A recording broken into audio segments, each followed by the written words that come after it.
The owner of this thing contacted 2 different local dealerships, and neither one of them would fix it. I've seen a number of ATV and UTV engines blown up due to stripped out drain plugs. Today I'm going to show you the best way I've found to repair a stripped out drain plug. This right here is a 2010 Polaris Sportsman 550 XP, and as you might have guessed it, it has a stripped out drain plug on it. Very important, it's got no oil in it, so we're not going to start it. Not even a key in it. We have oil in here. So this right here is a very nice machine. I have no idea how many miles on it. I have not even put the key in here. I don't dare. The key stays out of here until I get that drain plug fixed. So what happened was the owner brought this to me. He said he tried changing out his oil. He's done it a few times on this machine. And this time he was using a torque wrench, he said, and he went to torque it down and it just stripped on him. So unfortunately, the drain plug threads actually look really good on this thing, and he said when he pulled it out he had some aluminum shavings on there, so obviously that means it's stripped out internally in the engine. Certainly not good. You lose oil on that thing, you're done. These things only hold 2 quarts of oil, so you don't have much to lose. So after that stripped out, he wasn't sure what to do, so he gave the local ATV dealership a call. It was a Can-Am dealership. He called them up, said, hey, I got an ATV that has a drain plug that's stripped out. Can you help me? They said, yeah, we can throw a helicoil in it and you should be all set. And then he was giving them the information on the machine, said it was a Polaris, and they said, oh, no, we can't work on Polaris. We only work on Can-Am, which is strange because, I mean, yeah, they're a Can-Am dealership, but, I mean, what's the difference, really? You're just fixing a stripped out drain plug. It's the same process. Doesn't matter. So he called the local Polaris dealership because there's one right next to the Can-Am dealership. Not sure why he didn't call those guys first, but it is what it is. So he called the local Polaris dealership, or maybe he stopped in, I don't know, and he talked to them about it, and they said, I don't really know what you would do for a stripped out drain plug. I mean, what? You own a Polaris dealership, and you've never had a customer come in with a stripped out drain plug? I highly doubt that. I mean, maybe. It's a lot more common on Can-Ams. I've seen so many Can-Ams with stripped out drain plugs. It's just very thin material, and it seems to happen. Especially the older ones, they had a little bit smaller drain plug versus the newer ones, but it still seems to happen quite a bit on the Can-Ams. I've seen all the brands strip out. It's aluminum versus a steel plug, so that's what's going to happen. There's certainly ways to fix it. I can't believe the Polaris dealership, I don't know. I would say they probably just didn't want to fix it themselves. They maybe trying to sell them a new machine. Who knows? Anyways, the owner ended up seeing my videos and said, hey, I know where he lives, so he come right over. And he talked to me about it. I said, yeah, I could do that for you. So here we are. I don't know much about this machine. He said he's not tried to start it up at all yet. I think he's got some kind of drain plug under there, a rubber one or something. I haven't even looked. He showed me a picture of what it looked like, and it was definitely straightened. It was definitely stripped out. So what we got here, he's got a new oil filter on there already, and then we got 2 quarts of oil. He's opened one up already because he pre-filled the oil filter, which I do myself too. So yeah.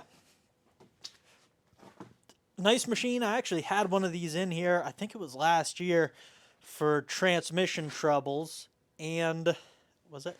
Yeah, I think we had transmission problems, and we had some problems with the power steering on that machine. It looked identical to this. It was a red 550.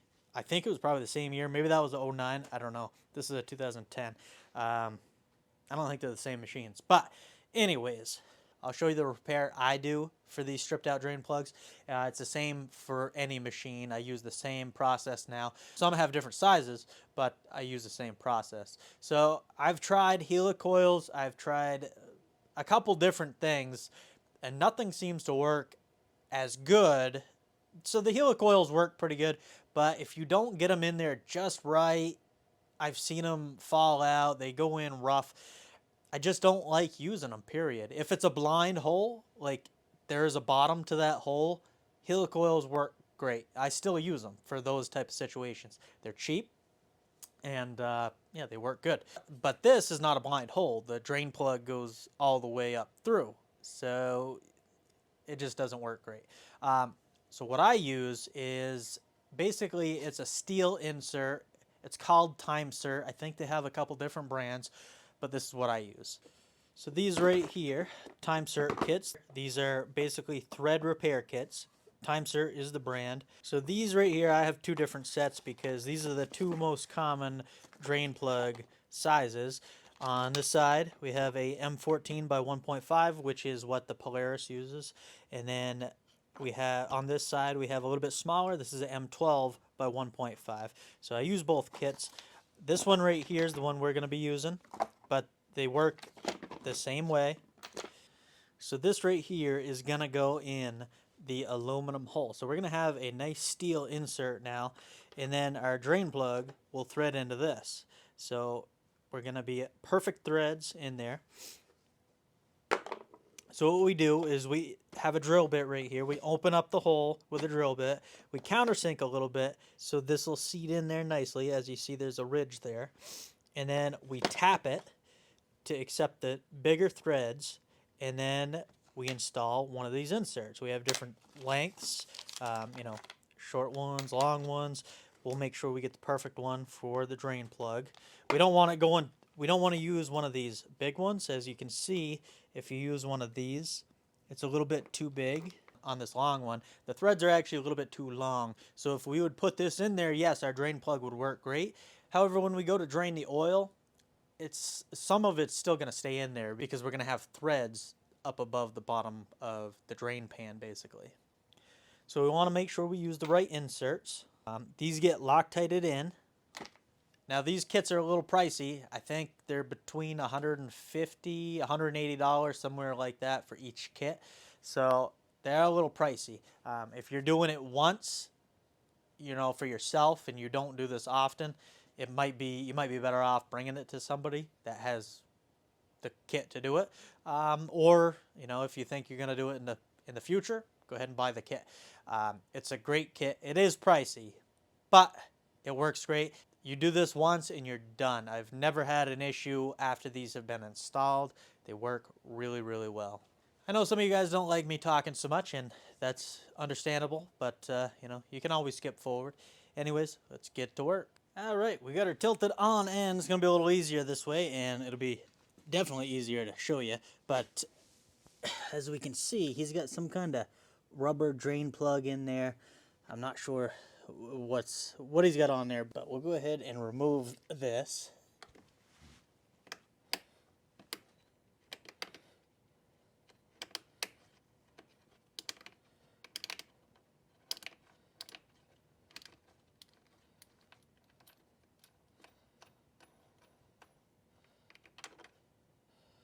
There's that. Well, I didn't quite feel safe enough with the strap up there, so I added a little extra security here. Under here, we'll check it out. Yeah, you can see definitely stripped out badly. So we will fix that. Definitely new oil filter in there. You can see it's off to an angle too, so it's actually going to be easier with this thing tipped up than it would be on the ground. First thing out of our kit, we'll grab our drill bit. We'll put it on our drill. We're going to come in here and we'll drill this out. We want to make sure we are super, super straight here. So close.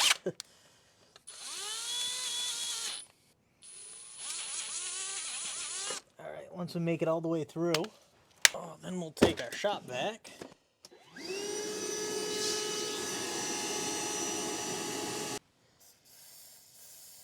Spray her down with a little brake clean.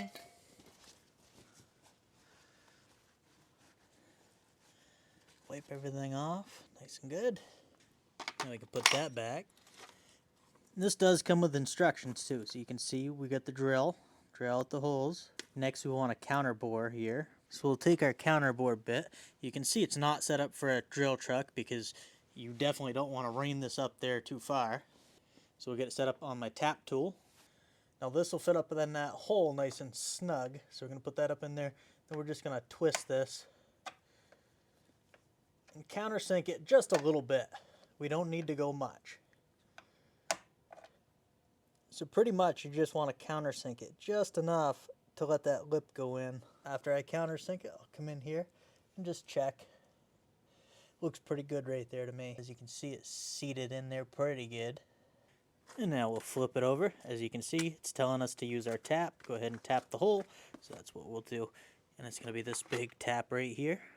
Make sure we're on that perfect angle, and then we'll thread this in.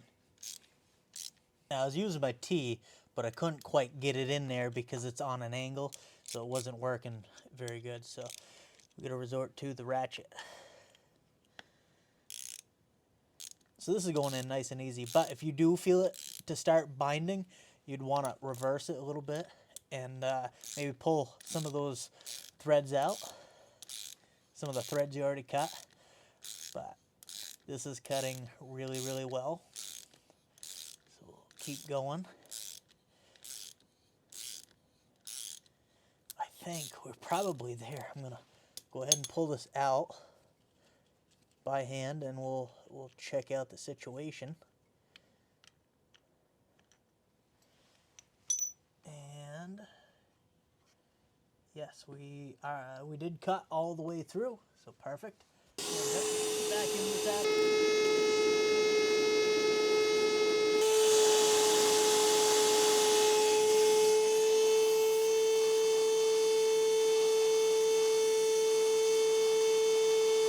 Beautiful.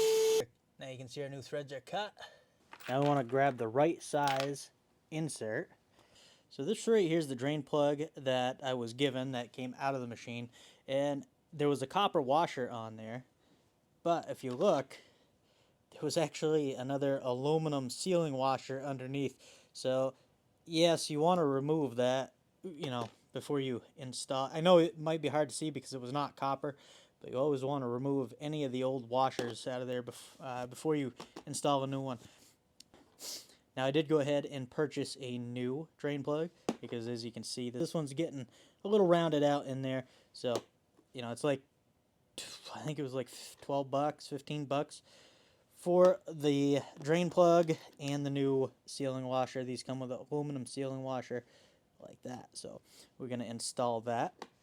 Oh, yeah, before we do that, I wanted to show you the insert. When you're choosing an insert, we just want to thread it down to make sure it's the right size. As you can see, that insert's in there. It's threaded down all the way. Top of the plug's right there. So that's going to be good, especially when we get the sealing washer on there. Now, if you think there's any oil on your threads at all, make sure you hit it with some brake clean, because when we put our Loctite in there, it needs to be very clean. And we don't want this to come out, so we're using red.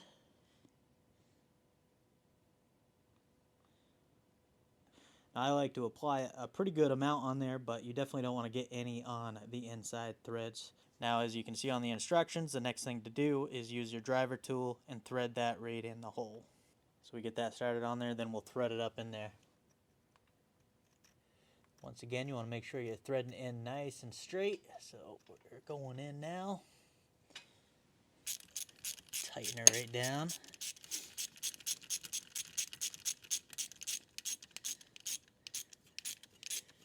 Now that we're getting it in there. Once that's tight, now we can go ahead and loosen it up. Now once we get that fully seated in there, we want to wipe away any of the Loctite you have on there. Like I said, don't want to get it on the inside threads. Beautiful. Now you can see that we have nice repaired threads in there, and we're nice and flat here. If we didn't countersink, we'd have a little lip, and I mean, it still would be fine, but it'll be nice and flat for that sealing washer to seal against the steel and the aluminum here. Now, I know a lot of people are going to disagree with me, but I'd say always torque your oil drain plugs. It's better peace of mind. You're not going to strip it out. This may have been stripped out due to being on an angle. Somebody tried to, you know, you're kind of working in a hard spot, especially if this is on the ground. Somebody might have tried to ream it up in there straight. That would explain why it got stripped out. I'm not sure if that's what happened or not, but it could be. You know, if you do get it in there right and you over torque it, you could definitely screw up the threads because it is aluminum. Now this is steel, so it should be way stronger than it originally was. So now we have perfect looking threads. We can go ahead and install our drain plug. Now if you couldn't tell so far, let me show you how much of an angle there is on this plug. So this is going up in there perfectly straight. As you can see, it's at quite an angle. Now we got our torque specs on this. They're 15 to 17 foot-pounds. Got a new sealing washer. These aluminum sealing washers squish in there a lot compared to the copper ones. Right there. That's all we need. Now we can go ahead and get this thing back on the ground.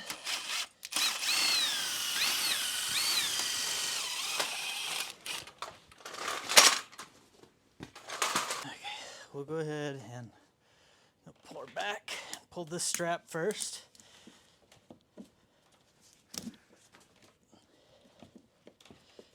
Get that out of there. Maybe. Come on. There's that. Now I gotta pull this strap.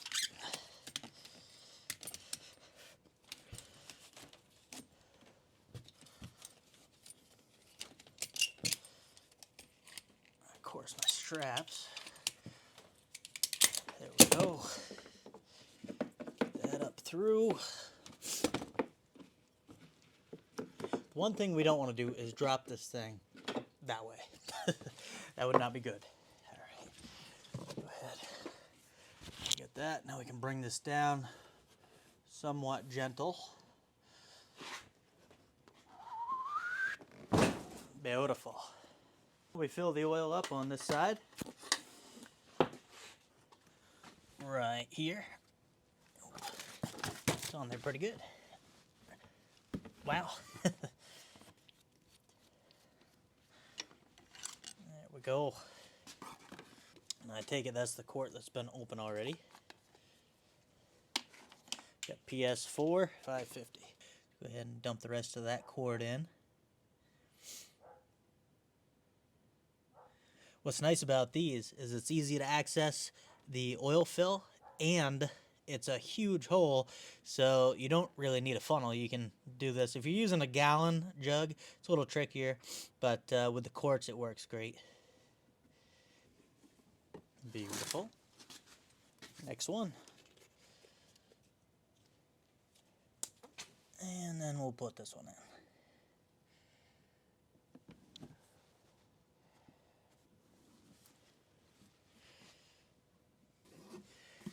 There's that. We'll come in here, double check. It's got to be, you got to start her up to make sure, but yeah, we're right there, so we're probably going to be good.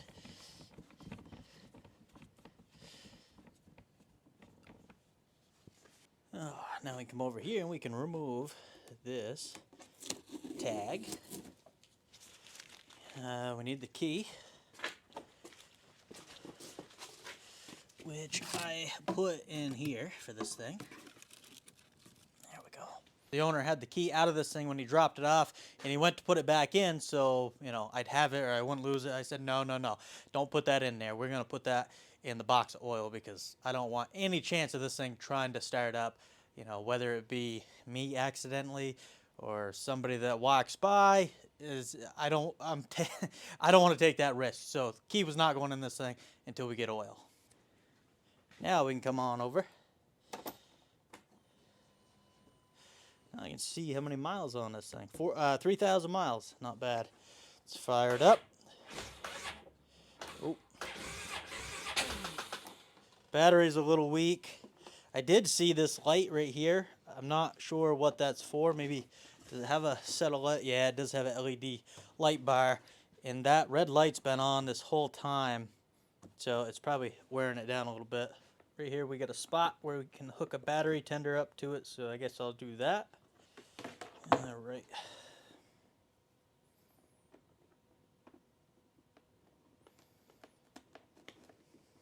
Yeah, she's a little low.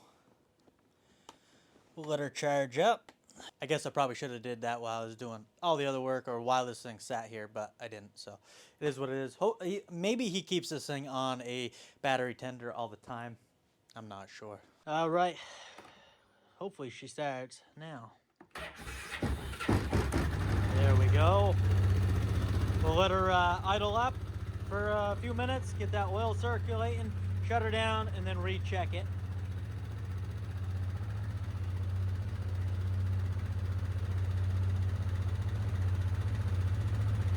$469 hours. 3,000 miles. Engine sounds really good on this thing. Got the power steering. No matter how many times you've done it, you always want to double check, make sure you got nothing leaking. And then when she gets good and warmed up, I'll go ahead and look under there to make sure nothing's dripping down, because when that oil's hot, that's the time it's going to be leaking. We'll go ahead and cut the engine off, let it sit for, I don't know, 30 seconds or so, and then we'll recheck the oil. On these, you want to remove the dipstick, wipe it clean, reinstall it all the way, thread it in there. Now that's not on all machines, so make sure you check your service manual before you either add too much oil or not enough. This one we want to be right in those little crosshairs. I'm gonna put it in, reinsert it all the way. Beautiful. Now these Polarises are pretty easy because most, you still check your service manual, but most of these take 2 quarts of oil even. Yeah, you can see it's perfectly right there. Right there. That's what we wanted to see. Now we can take it out and check our work. Now before we go, we gotta make sure we're not leaking. Nice and dry. Now that's what we wanted to see. Now we can get out of here.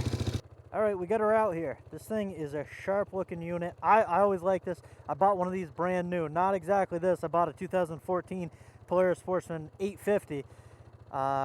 It looked identical, not the same color. Mine was like a silver, but I don't know. I love that machine. I always like the XP style, probably because I bought one new. So I'm a little biased. 550s, I've owned a couple. I own one right now. Mine does not have the power steering. This one has it, which is nice. But man, I'm curious to see how this thing goes. This has got the 27-inch Mudlight XTRs. These things are pretty heavy. I noticed it when I tried to tip this thing up on it. Oh man, my back is still feeling it. I gotta figure out a better way to do that, but it is what it is right now.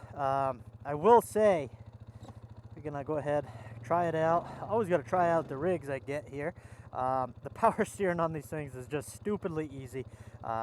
This is got a plow mount on it, so it works. It's really nice when you're using it for stuff like that.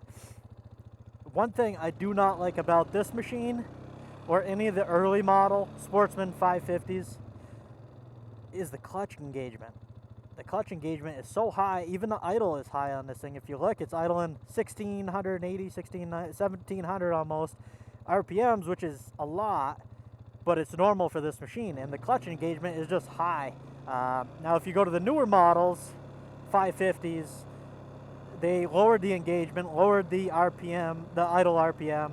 It's just a much smoother system. I like it a lot better, but it is what it is.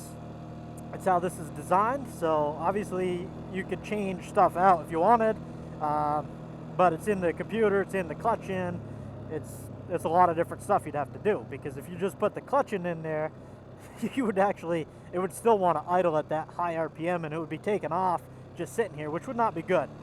So I don't know why I didn't put my jacket on or my gloves. It is cold. It wasn't bad earlier, but it's cooling down fast. My hands are freezing. All right, yeah, so probably don't need these lights on right now. Still trying to charge up that battery, but power steering, like I said, stupidly easy on these things. It's almost too easy. Twitchy when you get it up to speeds. Oh man, my hands are cold. So one thing, these 550s, they're just so smooth, any of these XP machines. Now they made this 550 from 2009 to 2014, so that was last year, the XP actually, 14. And then in 15 they went to the SP, which is a little bit different design. Oh man, my hands are cold. But when you go to the SP, well, so back, sorry, I'm all over the place. Back then, say 2010, you could get the 550 or the 850 twin. This is a single in the XP chassis, which is the, you know, it's not the value, it's the premium package. You get the power steering, you get a lot of stuff, painted plastics. Now, you could get the 500 for the value chassis. And nowadays, the value chassis, you're getting either the 450 or the 570. Back in 2010, they didn't have that 570. I think they came out with, don't quote me on this, but I think they came out with the 570 in 14 or 15, one or the other. I'm pretty sure it was 14, but I could be wrong. But this is just a big machine. Like, the way that the engines are set in these things, they're set sideways, so your clutch is actually in the back of this thing, whereas the 500s or the 570s, the value machines they call them, they're this way, and they're a lot wider as far as where you're putting your legs. In here, it's just so narrow, and look at these floorboards, they're so wide. It's really nice. My wife really likes the XP chassis. She was very sad when I got rid of my Sportsman, but we bought a side-by-side and it had to go. But yeah, it's just a lot narrower. You have way more room. It's way more comfortable, especially on a long day. It makes a big difference. So if you're running this thing hard, you know, you can really lean, and it's just a very nice machine. Now, I don't want to get off this trail, this packed-in trail, the snowmobile, because I'll probably bury myself.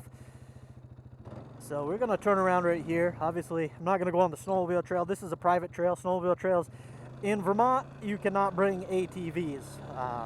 You bring them out on the lakes and stuff, frozen lakes, but you don't want to bring them on the snowmobile trails.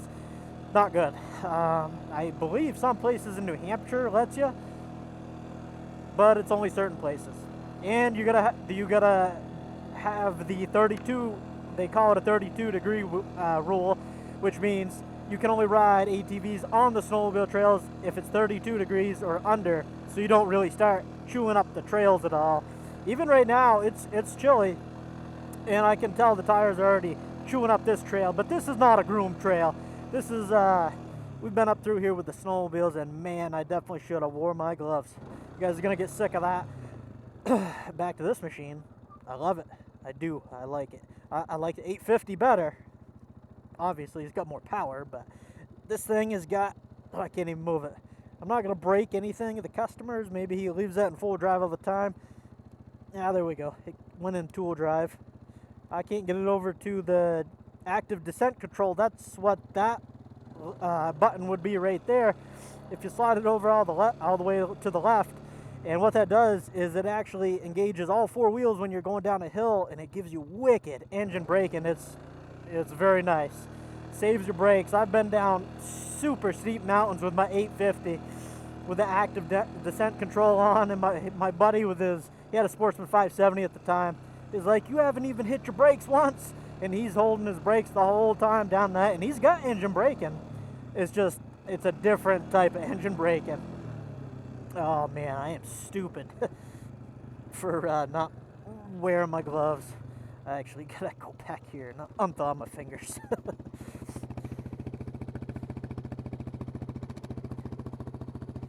So I think we got a job well done. Sharp machine. I don't know. I always liked them. This has got an added bumper and a light and a winch. I actually didn't have any of that. I didn't have a winch on mine. Didn't have anything. Had the stock tires. I ran those tires for 3,000 miles, I think, before I sold the thing. And they worked pretty good. They were Carlisle, I don't even remember.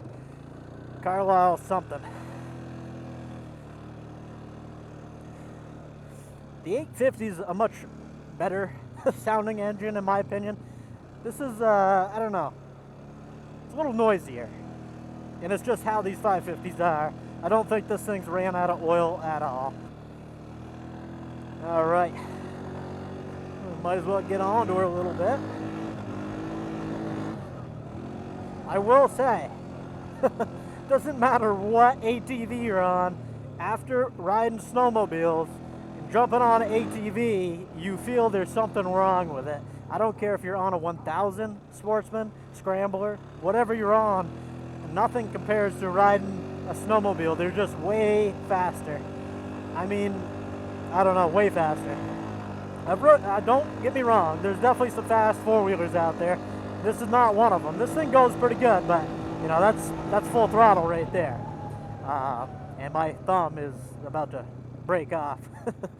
But yeah, just the snowmobiles. Even you hop on a 600 two-stroke liquid-cooled snowmobile, you're talking 120, 130 horsepower in something lighter than this thing, and it's just completely different. If you've never ridden a snowmobile, you probably don't know what I'm talking about, but if you have, and I go back and forth all the time, and after the summertime, you know, you get used to these things, and the big 850, 1000s, I mean, tons of power, wheelies, and then you hop on a snowmobile, and you're like, holy crap, and then you hop back on one of these, and it's like, it's a different ball game. Of course, I'm riding these in the wintertime. You don't get good traction, so that could contribute to some of it.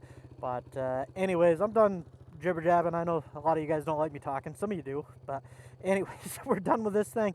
Hope you guys enjoyed the video, and I'll catch you on the next one.